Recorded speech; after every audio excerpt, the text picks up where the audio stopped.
শ্যামাপ্রসাদজির পৈতৃক ভিটা জিরাট আমরা সরকার ক্রয় করে স্মৃতিসৌধ বানাবো, লাইব্রেরি বানাবো, আর কলকাতাতে 125 ফুট উঁচু ডক্টর শ্যামাপ্রসাদ মুখার্জির দণ্ডায়মান মূর্তি স্থাপন করে ডক্টর শ্যামাপ্রসাদ মুখার্জিকে অক্ষয় অমর করে রাখবে আপনাদের সরকার।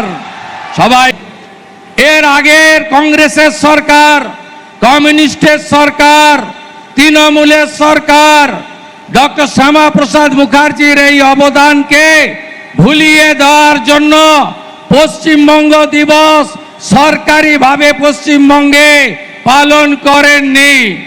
তারকেশ্বরের সেই মাহাত্ম্য ধরে রেখে আজ 20 জুন 1947-এ পশ্চিমবঙ্গ বিধানসভায় ডক্টর শ্যামাপ্রসাদ মুখার্জির নেতৃত্বে 58 জন আইনসভার সদস্য 21 জনের বিরুদ্ধে ভোট দিয়ে আমাদেরকে মাতা ভারতীতে রাখার ব্যবস্থা করেছেন।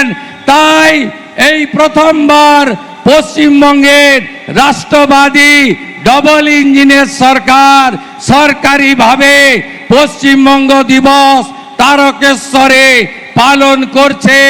আমরা গর্বিত। আমাদের এই রাষ্ট্রের মহান ব্যক্তিত্ব, যিনি রাষ্ট্রকে সমর্পণ করেছেন, রাষ্ট্র নির্মাণে যার ভূমিকা সবচেয়ে বেশি, সেই মাননীয় প্রধানমন্ত্রী নরেন্দ্র মোদীজি আজকে পশ্চিমবঙ্গ দিবসে পশ্চিমবঙ্গের পূর্ণভূমিতে উপবিষ্ট হয়েছেন। আমি তাকে কোটি কোটি প্রণাম নিবেদন করি। আপনারা দেখছেন বর্তমানসময়.com।